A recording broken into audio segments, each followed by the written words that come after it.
Here's Alyssa Esteban reading The Two Princesses of Bamarre by Gail Carson Levine. Out of a land laid waste to a land untamed, monster-ridden, the lad Geralt led a ruined ragtag band. In his arms, tenderly, he carried Bruce, the child's king, first ruler of Bamarre.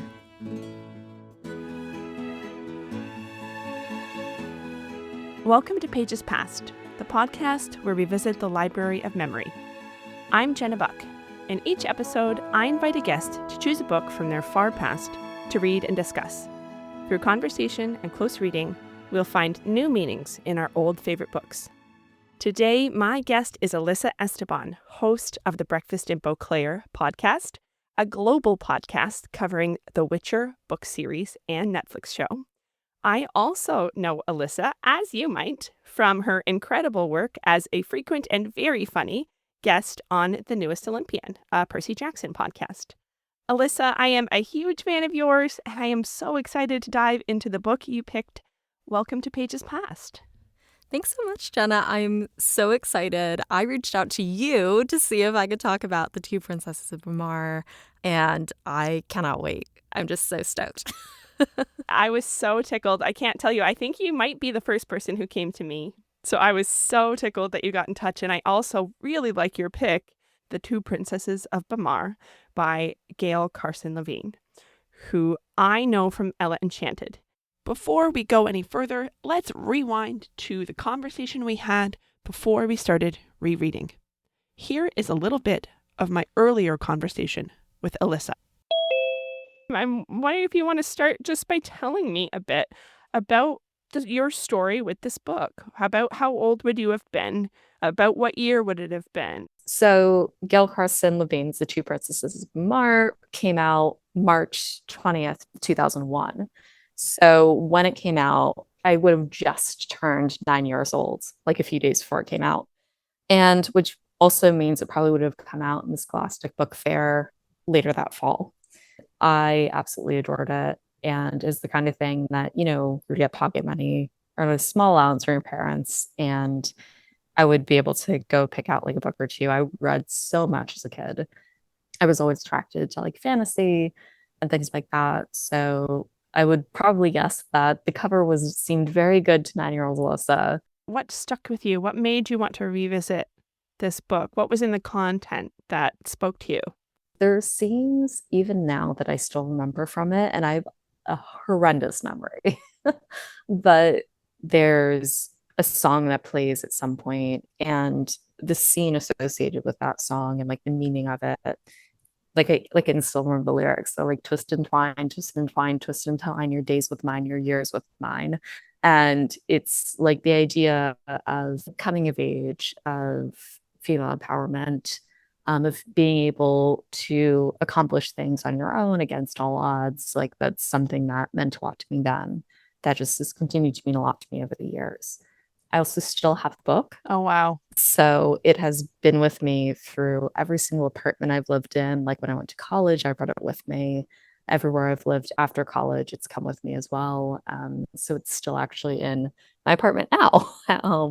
And it is horribly yellowed. But the cover looks great, and yes, still have it, and it's still on my shelf. Is there something, you mentioned the song, anything else that you think about regularly or things that are really vivid that you're excited to revisit? Yeah. So there's a lot of clever things that happens. So the book is about an unlikely heroine. She's the second born princess, and the older princess, the firstborn princess, is kind of like big and brash and like incredible, and she's born adventurer and everything. And then all of a sudden she becomes very, very sick, and suddenly she can no longer do anything. And then it's up to her younger sister to save her sister, save the kingdom. But there's a lot of different scenes and adventures along the way that requires her to be brave, that requires her to be clever. And I'm excited to come back to those scenes and, see how she problem solved and see what she did and see what her companions are.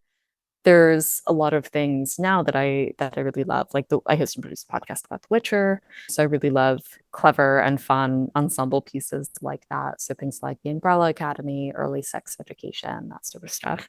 And I think The Two Princesses of Bamarre definitely laid the foundation for the media that I like today and the stories that I gravitate toward today.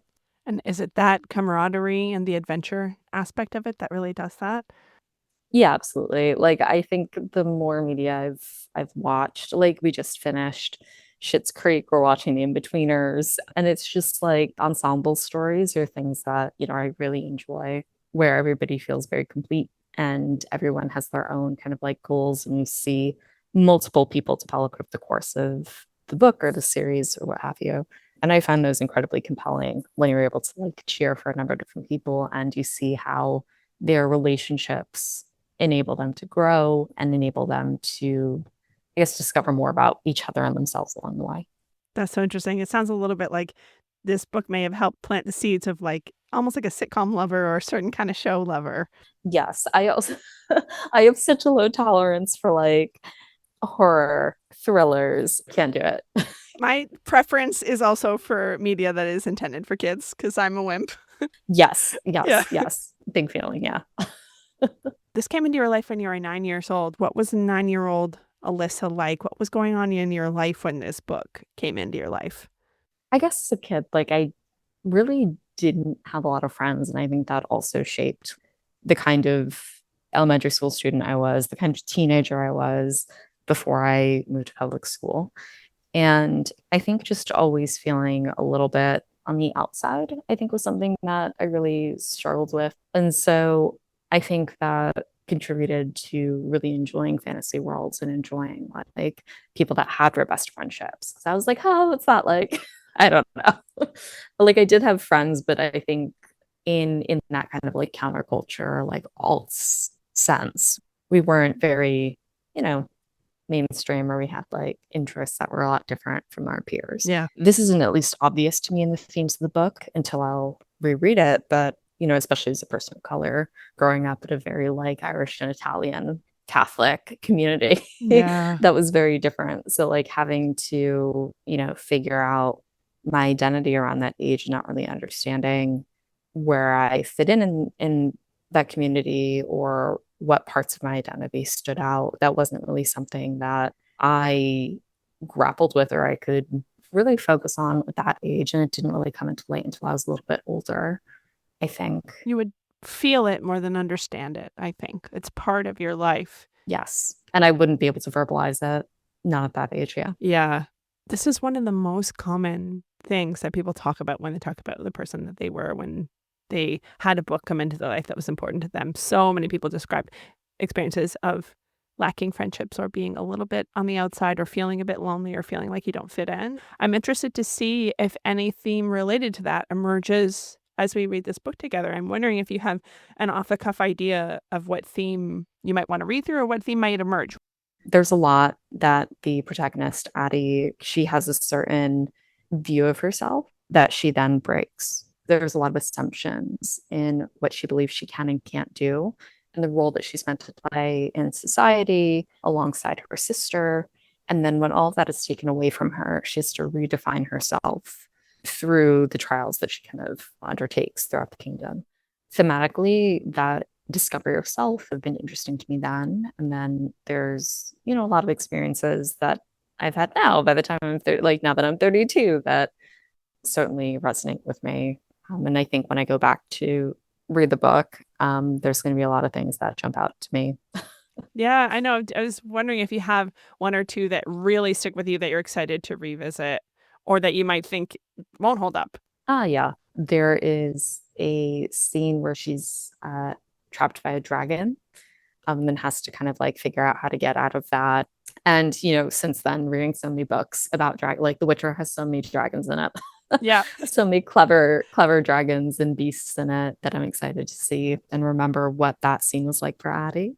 There's kind of like this whole theme with mythology and legend and how we live by kind of like the legends and the beliefs that we have. So I'm kind of excited to see all of that, which is again like a really major theme in The Witcher, like how are legends born and how do we relate to them, in the present. We are going to return to my conversation with Alyssa now that we have both read The Two Princesses of Bamarre. But before we do that, let's drop this book into history and recap it for those who haven't read it or haven't read it in a while, fair warning, this is your last chance to turn back. This podcast runs on spoilers.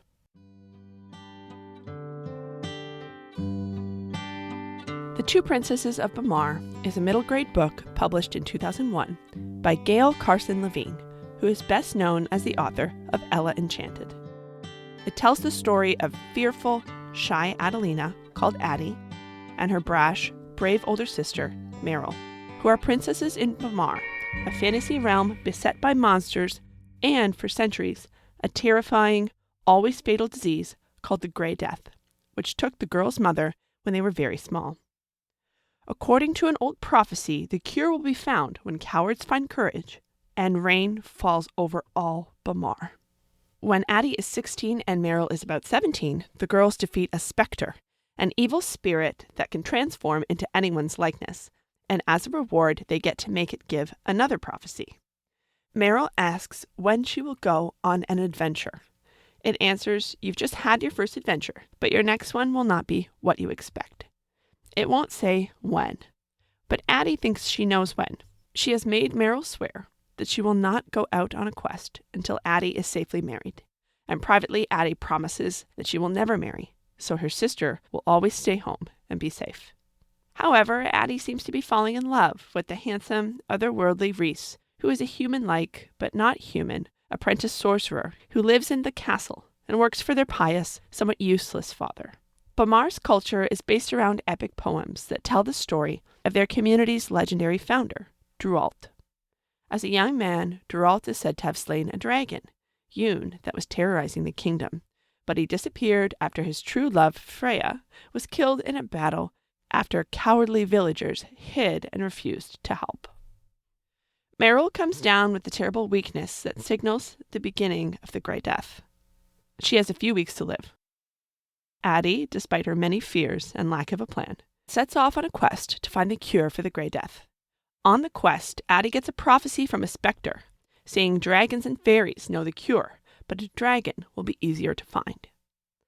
Addie finds the kingdom's most fearsome dragon, Volus, who, though menacing, is also lonely and bored. Addie spends several days in Volus's lair, trying to distract her, and learns dragons have their own version of an epic poem about Drualt. But he's not the hero. Drualt killed Yoon, Volus's mother, and in revenge, Yoon sent the Grey Death. Volus tells Addie the cure is drinking directly from the water that comes down from the fairies' mountain. It's near the same place where the villagers once turned their back on Drualt. Addie escapes the dragon and, with Rhys, races to the castle to get Meryl, who is hours from death, to bring her to the water. This time, the villagers help, but the group is attacked by monsters, and an all-out battle ensues. Meryl breaks away and runs for the water, but looks back when she hears Addie get struck by an ogre and scream. Addie is knocked unconscious. Both sisters are taken up the mountain to the fairy realm, and Addie wakes there and meets Drualt, who is a fairy now, and a transformed Meryl, who is too sick to be saved, and chose to become a fairy as well. Fairies send healing rain all over Bamarre, washing away the Grey Death forever, though not saving the dying, fulfilling the prophecy. Addie marries Rhys and parts from Meryl. Meryl will become their future children's fairy godmother, but she must remain in the fairy realm. The tale closes with a new epic recounting their adventure, The Two Princesses.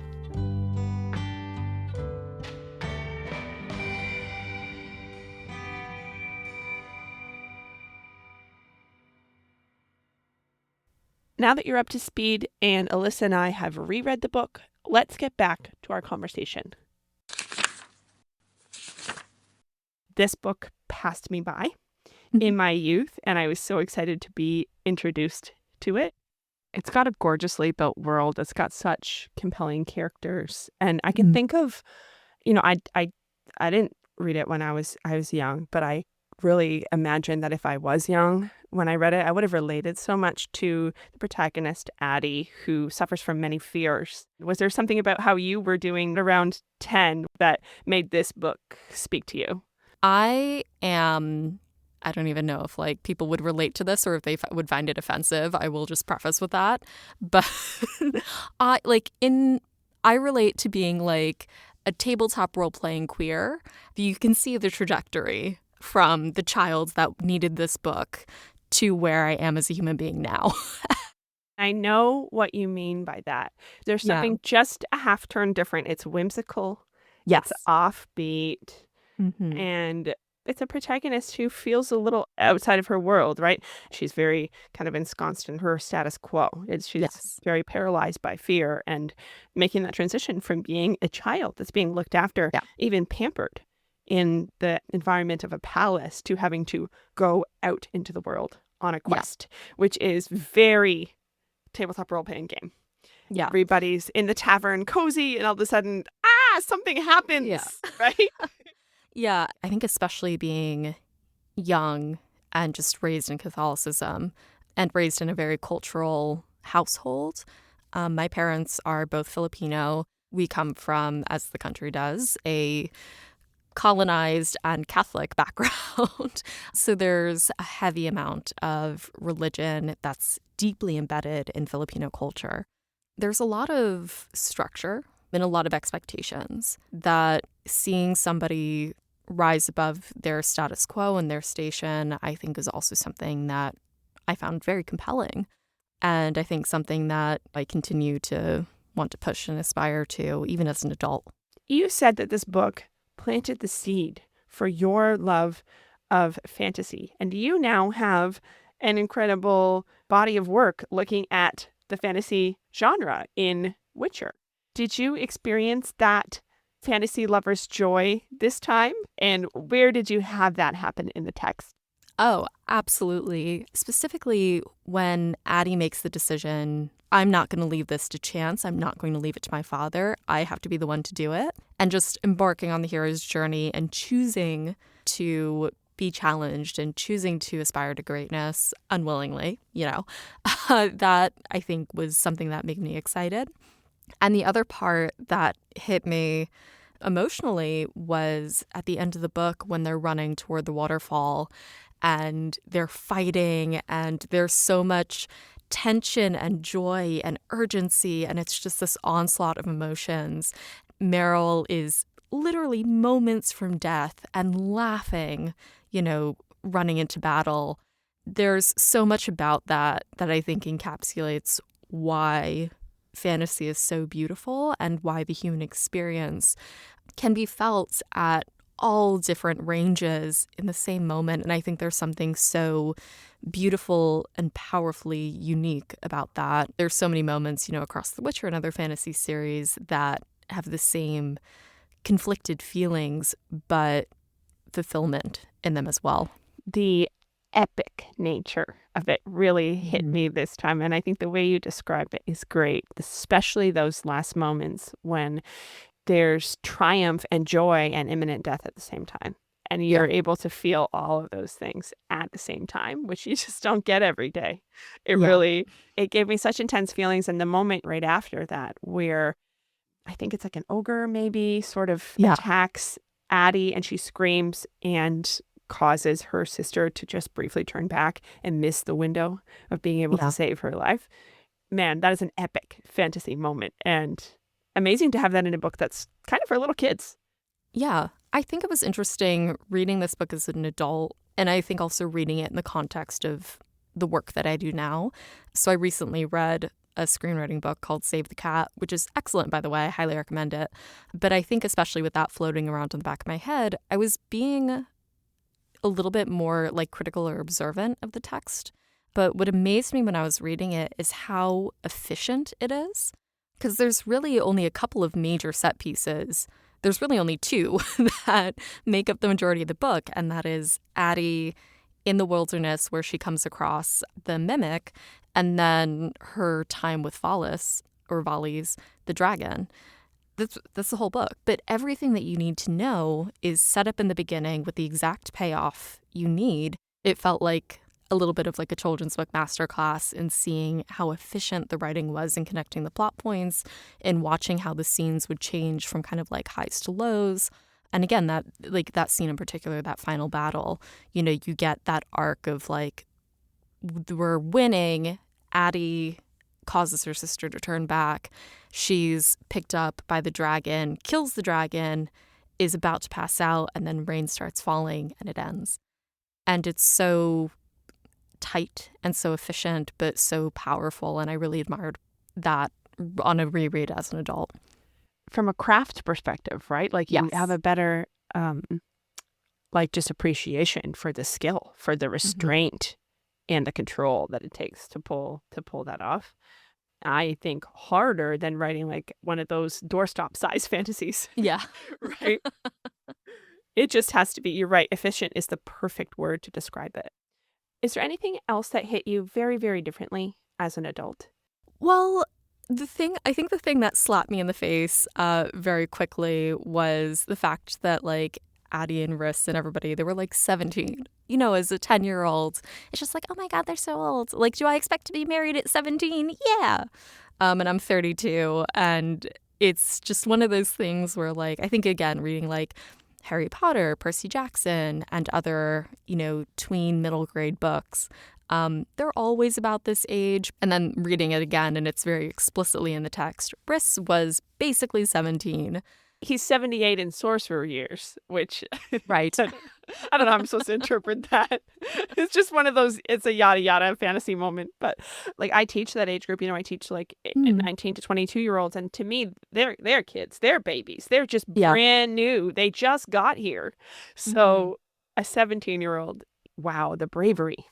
Oh, yeah. And I feel that way about both this book and also the Percy Jackson series and, you know, Harry Potter and Ciri and The Witcher, especially when I was doing a lot of like functional fitness and like intense cardio and stuff like that. There would just be like quotes from the books kind of going through my head while I would be like dying through these workouts and just thinking like, stop panting like a mammoth.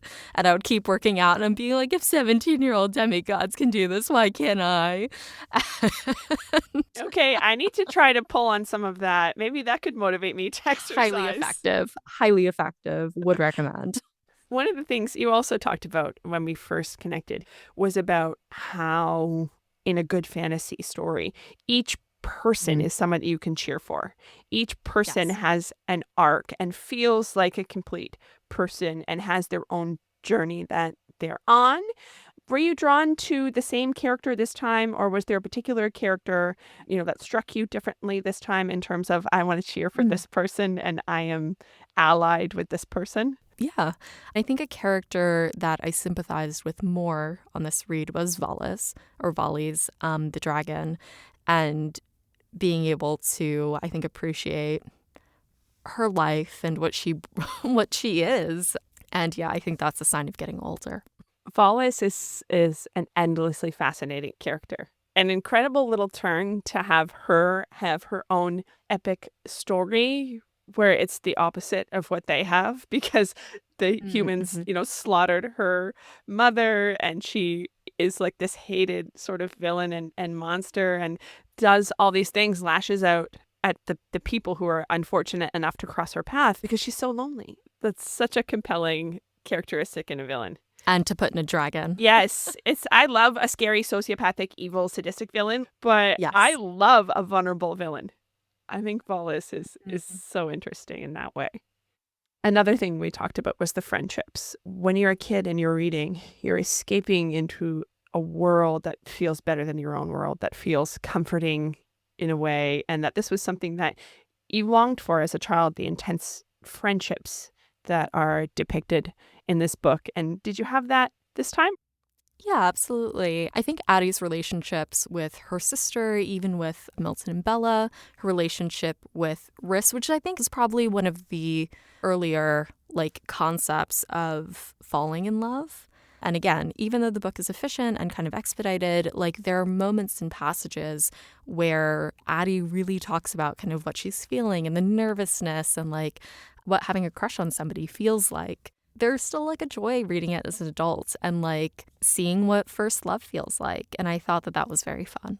It's so fun. It's so charming. They're sort of tentative moments together where she gets all flustered and he gets all flustered. She finds out that sometimes sorcerers can have relationships with humans and gets like quite agitated by that. And the gift giving in this book was so touching to me.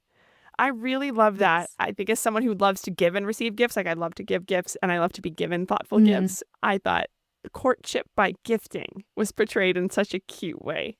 He's with her even when he's not with her. And that all developed before the romance, which in typical middle grade form is like quite quick toward the end. Yes. We like each other a little bit. Okay, agreed. Let's get married.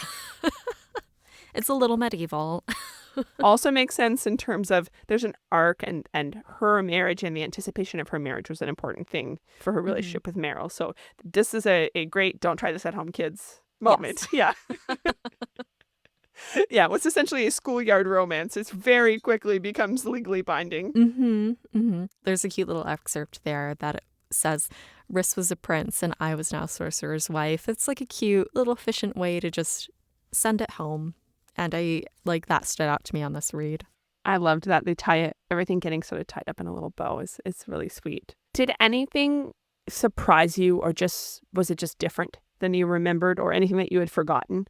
I think the quotes that have stuck out to me and that at some point I'd memorized, along the way, twist and twine your days with mine, your years with mine. Their wedding vows, just had that buried in the back of my head. So when I saw it, it was much later than I thought it was. I didn't remember that it was like literally the last pages of the book. For whatever reason, I thought it was somewhere around the middle third. And step follows step, hope follows courage. Set your face toward danger, set your heart on victory. Also just loose in my head. So I've been, mentally carrying around this little baggage since I was 8, 9, 10, but it's clearly important enough to remember it. She is facing down certain death, and I think kind of knows in her heart that she's facing down certain death, but continues to have that mantra that you just said with step follows step. And it makes me wonder about times, between when you read it and now, that was in your head. That idea of like hope following courage, I think, has been immensely foundational for me, whether or not I'm aware of it. Is there something specific about the order that hope comes after courage that's compelling to you? Yes. I think it's that moment, that passage in the text where Addie decides to be brave and to, leave the castle and to go on that journey alone. I think that there's a certain necessity for action. Like you can't kind of wait for things to luckily fall into your plate. You miss 100% of the shots you don't take. Like it's all that kind of same idea. We can just keep throwing these out. Luck is when hard work meets opportunity, yada, yada, yada. But all of these things require an element of effort, action, decision-making in order to, have hope or any chance of success. And so I love the way that it's phrased, hope follows courage.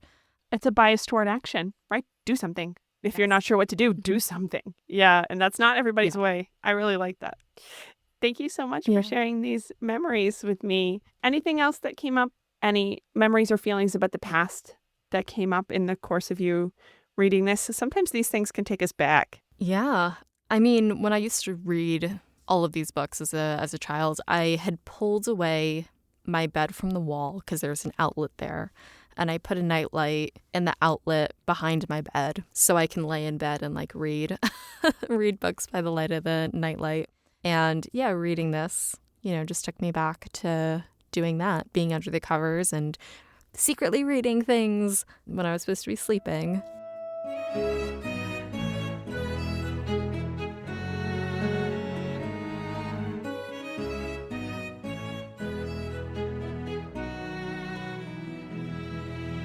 We have arrived at our theme discussion. In every episode, we choose a theme to read the text through, and you have chosen the theme of identity. Where's one place that you have found identity in this text? The theme of identity is literally heavily slathered like peanut butter over the page of over all of these pages. It shows up on page 2. Addie talks about, we were as different as we could be. She was fair, I was dark, she was small and compact. I was always tall and loose-limbed. My energy was nervous. Meryl was brave, I was afraid. And then she goes into recounting all of the times where they would role play together and make pretend, and Meryl would be off fighting monsters and doing everything in their room, and Addie would be playing her part of being the meek and sickly person who Meryl would save, and she would time her death accordingly, and Meryl would come in and be the hero. And so you're watching even how their play informed who they were as children and also who they were later on as teens. It's so evocative how they would always act out the opposite of what ended up being their real scenario. Yeah. The brash and brave one ends up abed with the terrible plague, and the one who usually plays the damsel in distress had to go on the quest to save her. I love that little inversion. And I think that's what makes the book so compelling is, as we've said, like rising beyond that identity. Yeah, it's she didn't have to live with the shackles of her original self-concept, right? She changed it. She took a step and she changed the way she looked at herself. I really love that. We see a lot of times Addie's identity being so wrapped up in her sister, and you talked about how she sort of has a sense of self, and in the course of events that gets broken. Her assumptions about herself are mistaken. How do you see her identity kind of changing through the story? What points of identity change do you see? I think the way that Addie is characterized and the way that she sees herself always has to do with her being homely and timid and shy and a real wallflower in contrast to her sister. When we meet her at the start of the story, she has a very particular relationship to everyone that is actively in her life, whether that's her sister, her caregivers, her father, and her role as a princess in Bamarre. When you take her out of that context and that status quo and she's on her own, she has to fulfill every role available to her. She is the one that now has to make decisions. She's the one that has to save herself. And I think each of the events that we see her through when she's in the forest and trying to discern mimic risks from real risks, when she's like trying to figure out how to battle all of these griffins with the tablecloth, and like she's being very clever about that, when she's entertaining Valis. There's so much about it that the situations that she's in forces her to reconsider who she thinks she is. And there's a lot of satisfying payoff that happens with that. And you even see that explicitly at the end of the text. Like she talks about how much she's grown and that she feels like a new person now. And I think that that's incredible. It's identifying herself apart from her sister was something that I kind of tripped over the entire book, because in one way it could be seen as almost codependent.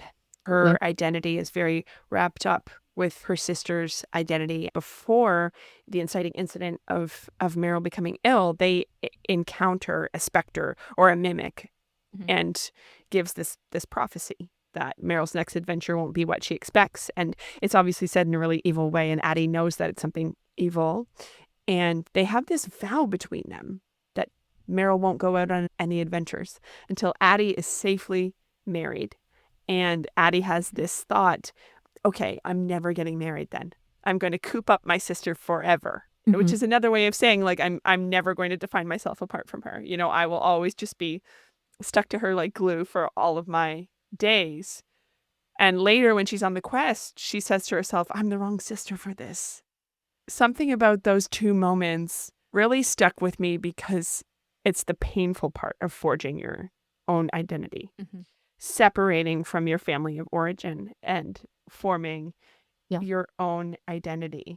But on the other hand, like, of course, we identify ourselves in terms of the people we love, right? Look at anybody's social media bio, wife and mother, you know, son, brother, uncle. Yeah.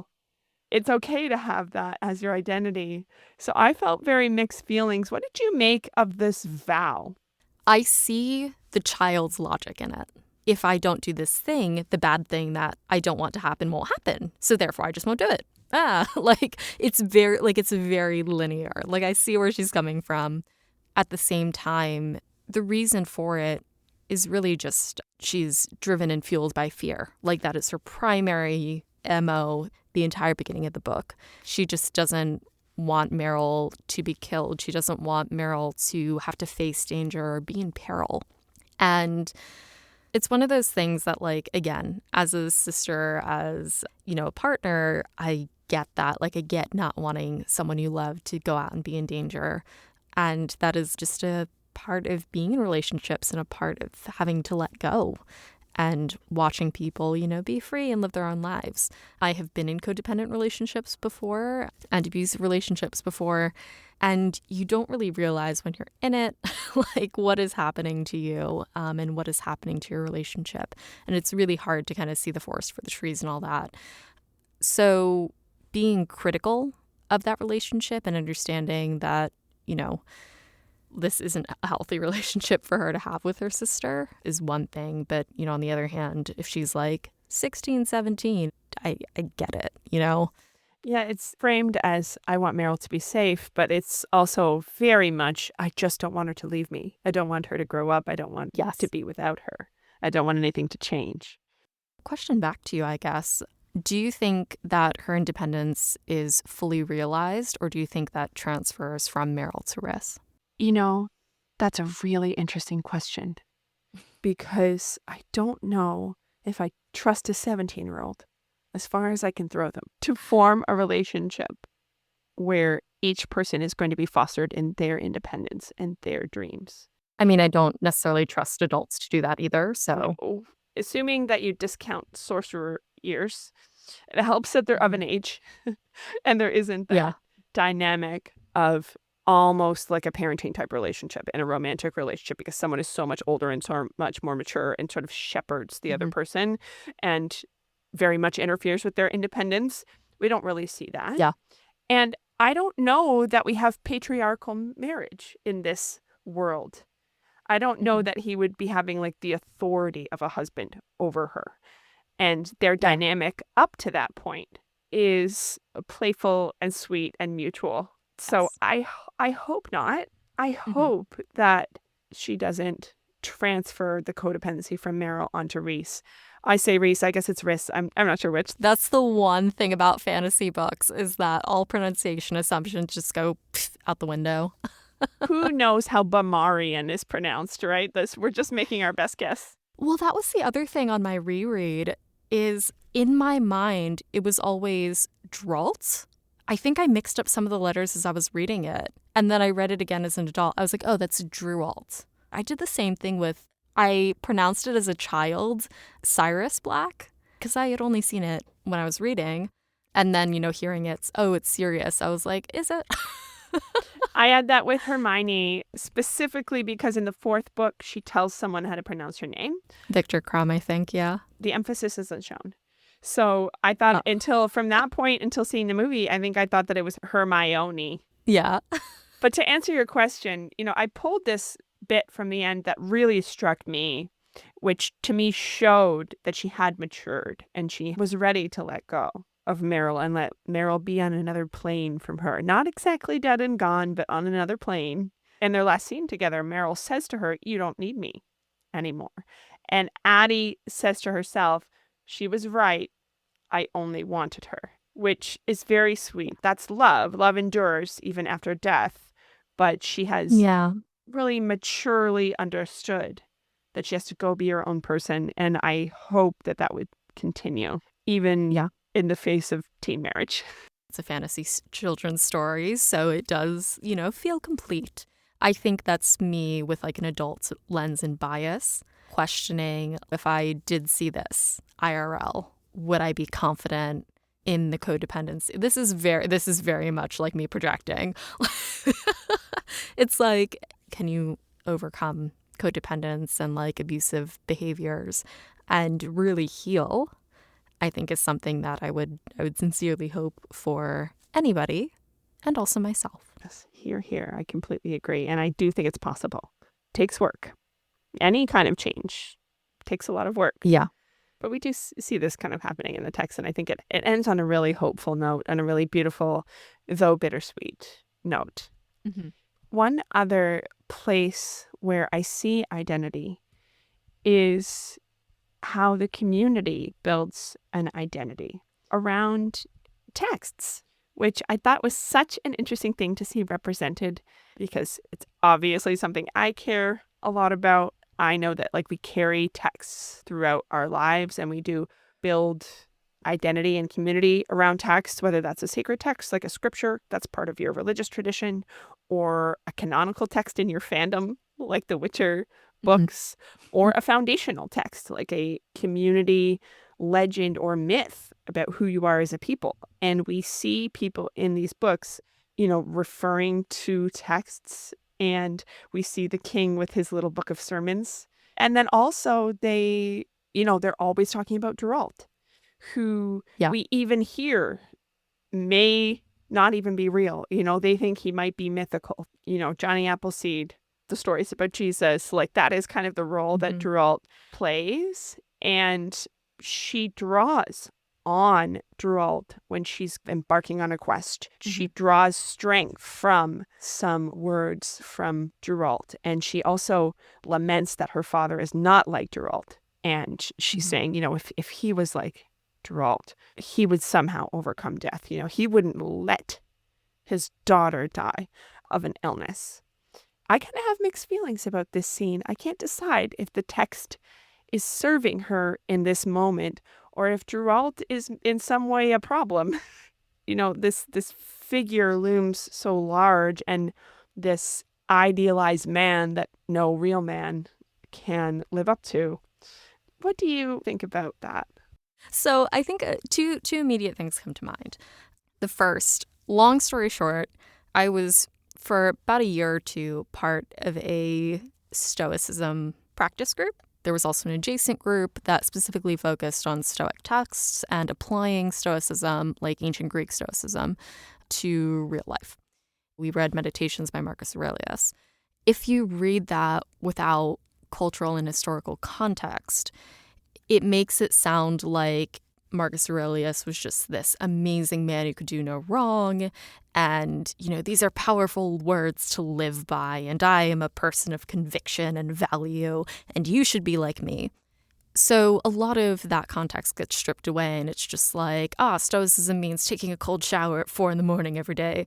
When really, when you actually read the text with the appropriate context, what is assumed is that Marcus Aurelius was most likely journaling about things that he was struggling with and issues that he was facing that he had to kind of write down and journal about in order to kind of come to a conclusion and a set of values that he could then remember and practice. There are vulnerabilities, I think, in the text that we can often glaze over when we're looking to seek out values and truths and ideals that I think we might have to strip that back and really be critical of how does this actually apply to a lived reality and to a human experience? And the other thing is I find mythology compelling in that, again, it's stories to human ideal. And whether you're talking about gods or mythical figures, it's that kind of spurring on and that inspiration of action and hope. So I think to that end, if it justifies the ends, then whatever kind of gets you over the finish line. You know what I mean? Yeah, use the text however it shows up for you on that day. Basically, whether or not maybe that passage is a little bit out of context. Yeah. Hopefully it gets you over the finish line that you need. It's like a utilitarian way of looking at text. Text can serve us in a lot of different ways. What were your hang-ups about it? It made me think about how people weaponize texts. I mean, that's I think the other side of using it how you wish, yeah. Yeah, which means you could use it for evil. And I think the epics, and we're going to do a close reading of some of these verses that they read really differently once you meet the dragon that he also met and then meet him, an embodied person. I think he's no longer a human at this point. He's become fae. He's a 19-year-old fairy. Let's dial it back a hot second. I guess he's maybe lived thousands of years at this point, but he's a real boy. When these stories are told about him, yeah. Yeah, I think that grounds it just so differently. And it made me think of my community and the faith tradition that I was raised in and how we valorize people that appear in these scriptural texts who were humans. And I love that. I love that we meet Geralt at the end and that he's just a boy. I don't think we can finish talking about identity without talking about the terror of identity theft. Identity theft takes place in this book. I think the scariest of all the villains is the specter who can take on the identity of a loved one and then lead you astray or lead you to your death. But anywhere else where you saw identity that you wanted to bring up? I think the last thing you kind of alluded to, like the way that we identify in the context of like the other. So for Valis, like she talks about the battle between Geralt and her mother in both the human lore as well as like the dragon's lore, and who is the villain and who is the hero. And I think that that's also really fascinating. The way that, you know, history is written by the victors and all of that.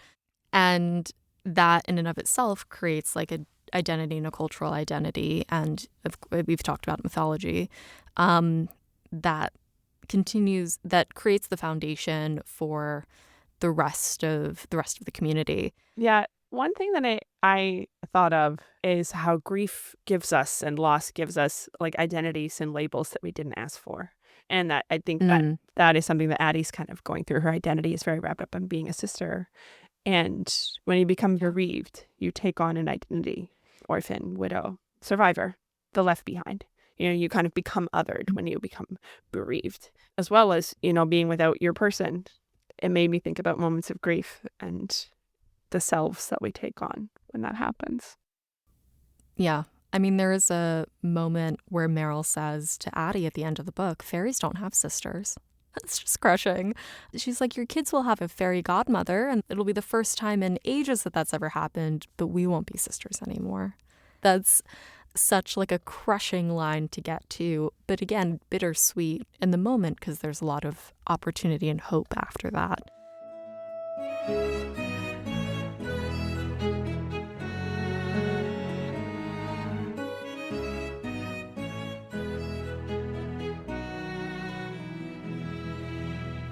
We have arrived at the close reading. You chose for us two contrasting passages.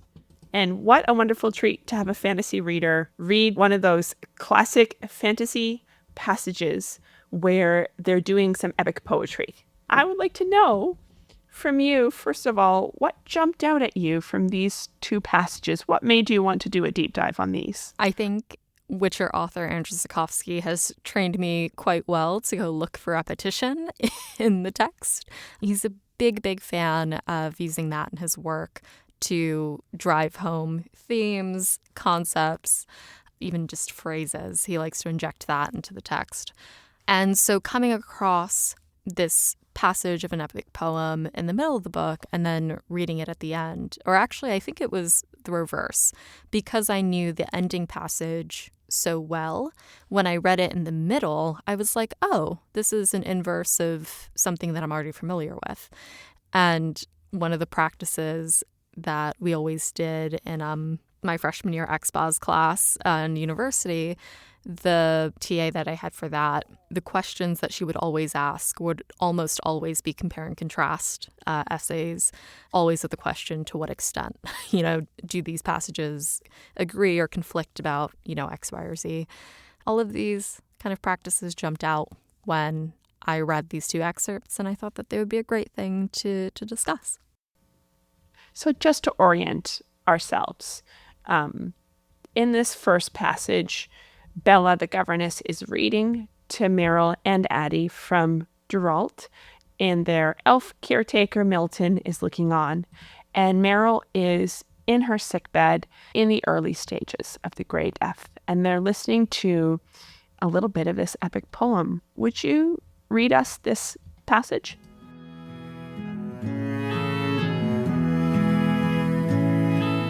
A monster pecked at Freya's dead lips. Geralt rose in fury and slew it with one sweep of his angry sword. Come you now, roared the hero. Come you now when all need is past. Come you now when my love is dead.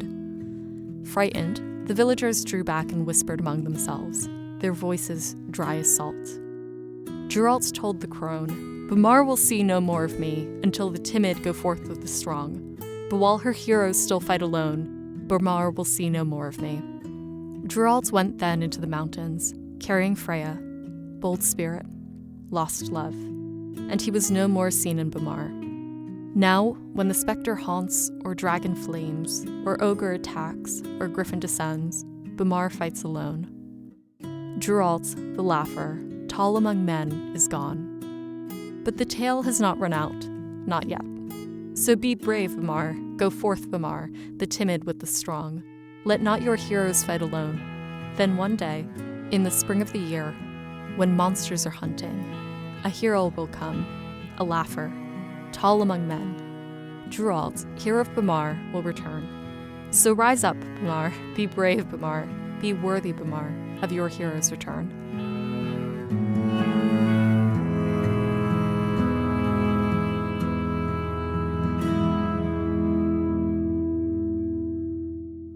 So here in this second passage, the story has ended. The two sisters have parted, although they may still have some contact in the future. This story closes with an epic poem, like a new Geralt. And I will read this for us.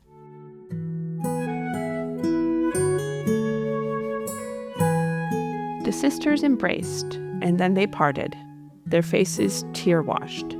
But they wept no more, and smiled instead, laughed at what would come, whatever would come, though hoping someday to embrace again. Now, when spectre haunts, or dragon flames, or ogre attacks, or griffin descends, Bamarre fights on, and the timid march with the strong. The tailor, the cook, the farmer, the queen, from village, from field, from castle, from wood. Bamarre, land of heroes, fights on. Step follows step. Hope follows courage. Set your face toward danger. Set your heart on victory. Victory for Bamarre. From the closing of the epic poem, Two Princesses.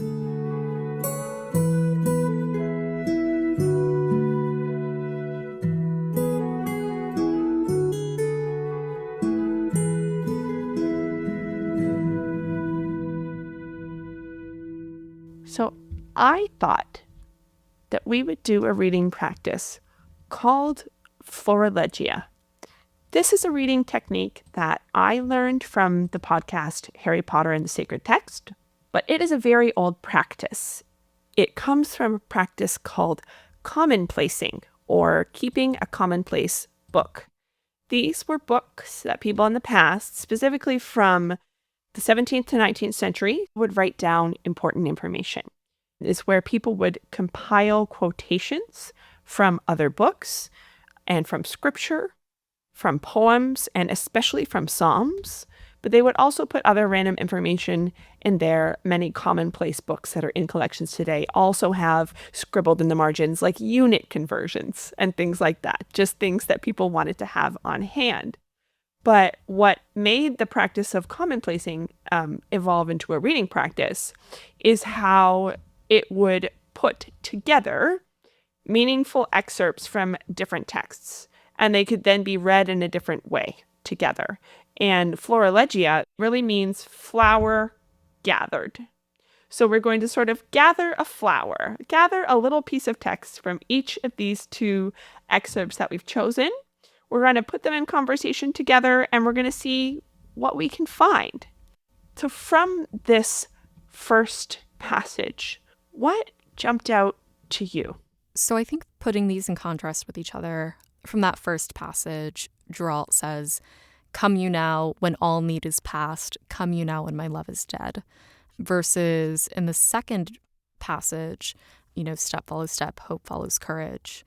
The idea of a bias toward action, I think, is something that you see here. And that is really the common thread in the entirety of these two passages as well. "Come you now," roared the hero. "Come you now when all need is past. Come you now when my love is dead." Frightened, the villagers drew back and whispered among themselves, their voices dry as salt. So this, I think, relates to a prophecy about cowards becoming brave, right? These are the cowards not being very brave. These are the weak villagers that only come out after it's too late and Geralt's love, Freya, has been slain. And he's lamenting their lack of courage, right? He's lamenting that they didn't take any action. And the part that I heard you maybe emphasize is, come you now when all need is past, come you now when my love is dead. So I think that's a good little line, a little flower. Well, I guess there's also the line directly before too. Bamarre, land of heroes, fights on. Bamarre, land of heroes, fights on. And the timid march with the strong. The tailor, the cook, the farmer, the queen, the village from field, from castle, from wood. Bamarre, land of heroes, fights on. I'm just getting shivers like hearing it recited. What do you think is making you have that reaction? I think the element of persistence, the element of courage, and the bravery that I think is inspired by this text. The timid march with the strong. Like, I think it is, again, that ideal that comes with identity, that you can be so much more, or you can live beyond and be more than what's expected of you. And I think that there's something very inspiring and very beautiful about that. I like the idea that this could be a call and an answer. Geralt is lamenting. He is scolding the villagers for not helping him in his time of need, for not having courage. He says, come you not now when all need is past. Come you now when my love is dead. And his love is not dead. Freya is dead, but he still has this love to give. He persists in this other form, and he meets the people of Bamarre once again. The villagers are going to show up for him. Bamarre fights on, and the timid march with the strong. So it was only perceived that it's too late. It wasn't actually too late. That's kind of where I landed out of this. I think there is a love for country and community and kingdom that is prevalent throughout the entirety of the book. Like, Bamarre in and of itself feels like a character in this story. And so I think when, you have Geralt saying, like, come you now when all need is past, come you now when my love is dead. And it's like, but Bamarre fights on. Like, Bamarre is still there. Bamarre is beating, regardless of when the specter haunts or dragon flames. There is this strength and, an uprising that exists, like, as a beating heart of this country and of this kingdom. He is Bamarre's hero and a symbol of this kingdom. And there is, like, a love there as well. There is something in that heroism there that it is for others.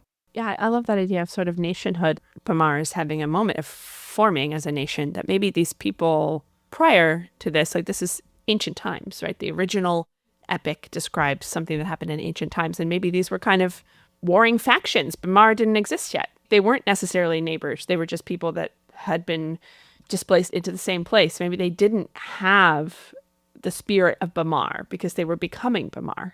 Now they have this identity by having this text to form an identity around. And so when Geralt comes back, and when there's another moment of peril where they have to show up, they do show up. As a nation, they are as one. They are Bamarre fighting on. What a beautiful thing we can get out of two lines. Something we sometimes do with Philologia is just do a little switch up, read it in the other order. So this would be, Bamarre fights on, and the timid march with the strong. Come you now, roared the hero. Come you now, when all need is past. Come you now, my love is dead. It's making me think of that there's been a plague, right? And the community is reeling from loss. And most people didn't get their loved one transformed into a fairy. We hear about Tina, one of the servants at the castle, who gets the gray death and dies, as people do. So I think it's one of those things that we are in such a time when nationalism is at a high, othering is at a high. And certainly, I think we are seeing globally as things come to a heat and come to a breaking point. Hopefully it's not that. But you're having, the timid march with the strong. And that's out of just sheer necessity for the weight of where all of these countries are on an individual and on a global level, right? And I think it's the same thing. Like, come you now when all need is past, at least in the United States, you're seeing people, who suddenly have a voice, who have been on other sides of the aisle or other sides of political discourse, and then are coming over, possibly like 4 to 8 years too late. And hopefully it's not too late. And it's just like, where were you like 6 years ago when this was a fledgling of an issue rather than now when it's like a full-blown conflict? You're finally listening. Yeah. Sometimes it feels like too little, too late, but there is that hope. Thank you for bringing this reading. I think reading these lines as it's been too little, too late, we've been shouting for you to pay attention, and only now at this late hour do you want to participate and to set down that resentment when you have very justified resentment. This is a powerful way to read this text. And what a great demonstration that texts meet us where we are, that they can do different things for us at different times. I'm sure that 9-year-old Alyssa wouldn't have had the faintest clue of what the world that a 32-year-old Alyssa would be facing. 9-year-old Alyssa wasn't thinking about fascism and impending nationalism. What? She would be like, how do you spell fascism? Like S-H? Yeah. F-A-S-H. I-Z-M, baby. Oh my goodness. Yes, 9-year-old Alyssa deserved a better world, but here we are. Didn't we all? Didn't we all?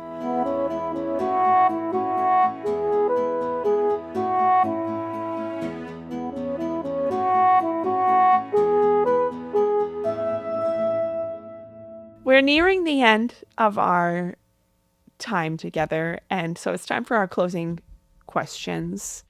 Speaking of 9-year-old Alyssa, we're going to think back to the girl that first came to the Scholastic Book Fair and brought her very carefully saved money to buy herself a book.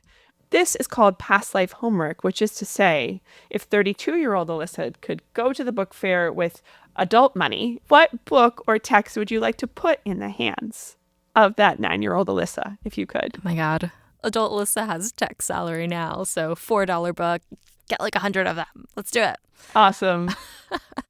This feels like a cop-out answer, but it is true. Thinking about 10-year-old me wanting to devour more fantasy, just the 10 Percy Jackson and Heroes of Olympus books, that feels like such a cheat answer because there is so much in the Percy Jackson books. I hadn't read them as a child. I think I might have read the first 1 or 2 when my sister was reading them. She's 5 years younger than me, so she was probably the right age for them, and I think I must have been in like high school or maybe early college. And I actually did gift my partner's 9-year-old niece the first 5 Percy Jackson books. Oh my God, she's so stinking sweet. We went to England because my partner's from England, and we were there with his family, and his sister pulled me aside because his niece, Olivia, had a lunchbox with her at this party. And it had like 6 things in it, like a coloring book, some crayons, and a very clearly unread Percy Jackson, like volume 1 book. And like I gave it to her last Christmas, so it's been about a year. And his sister was like, she hasn't read it, but she was like, Mom, where's my Percy Jackson book? I want Alyssa to know that I have it. And she wanted me to think she's reading it, which is very funny. One day she'll hopefully read it, but it's the kind of thing, like I did gift it to a 9-year-old. So like that, I think that is the book. I got to do this for real. Yes, but if you could do a little time travel, you'd have to time travel to 2005 to get the book and then go back in time to, I guess, 2001 or so. Yeah. That was challenging my math a little bit. But yes, it's time travel is allowed on this show. yes, you can have a book from any time period. That's a beautiful idea. And it's very sweet that you have done that with a real 9-year-old. So that book will be there for her at some point when she needs it. That's a lovely story. Finally, closing question. Not every book can be a classic, even ones that we love. Not everything can stay on the shelf. We always have to make choices. Sometimes you go down the library stairs and they go into those big creaky shelves, the stacks, rather than the library. And this is good. This is normal. We have to make room for new things. But some things are classic and get to be on the shelf forever. So for Two Princesses of Bamarre, do you think shelf or stacks? I mean, I think the decision was made long ago. I've literally been carrying this book to every apartment and place I've lived for the last 22 years. Whether or not I've been really critical about it, it is a shelf book. Like it's just always here, and I love that. It's on your shelf forever. Well, Alyssa, thank you so much for spending this time with me. This was a wonderful reading practice. We got so many new meanings out of this book. Where can we find your work? Are there any projects that you would like to share? Yeah, absolutely. So I'm up to tons of stuff outside of my full-time job as an app designer. So you can find me at Breakfast in Beauclair if you are interested in the Witcher series, the books, or the Netflix show, and also kind of the games as well. And you can find that wherever you get podcasts. I have a chapter-by-chapter discussion of the books, a episode-by-episode discussion of the Netflix series, and fun little tidbits if you want to hear the voice actor for the video games and the narrator of the audiobooks go head-to-head in improv. You can find that on YouTube, and like a full-length podcast discussion with them. Oh, it's phenomenal. And I also produce a number of audio fiction works with Lengthy Tangent, which is our production house. You can find season 1 of Peculiar Radio, which was our debut audio fiction series, wherever you get your podcasts. It is a audio fiction show about a radio station crew that is sent off on a journey when something happens in their station. Ooh! We actually won the Atlanta Fringe Festival, so it's an award-winning show, and I hope that you guys enjoy it. I also paint quite a bit, so you can find all of my artistic works at It's an Art Journal, all one word, on Instagram. And I do urban sketching, I do figure drawing, and all of that is there. I think that's it. Wonderful.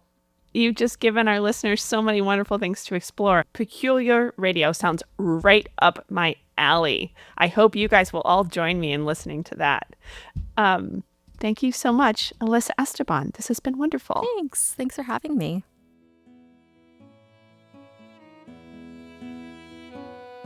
Pages Past is a production of Yikes Media. It's hosted by me, Genna Buck, and produced by Caleb Buys. Our theme music is by Kevin MacLeod. Thank you so much for listening. Keep up with the show at pagespastcast.com or on Instagram at pagespastcast. Get early updates and free extras by joining the free Patreon at patreon.com/pagespast. That's PAST. You can also become a paying patron. Through Patreon, this project is funded and made possible by listeners like you. Thank you. Special thanks to Hillary, Alex, Robin, Sam N., Sam E., Mike Schubert, and everyone at the Stony Brook University Podcast Incubator. Questions and responses on this program are edited significantly for length and clarity. I make every effort to represent conversations faithfully. Training any automated program on this content is prohibited by the copyright holders. Until next time, I hope all your library holds come in early, and happy reading.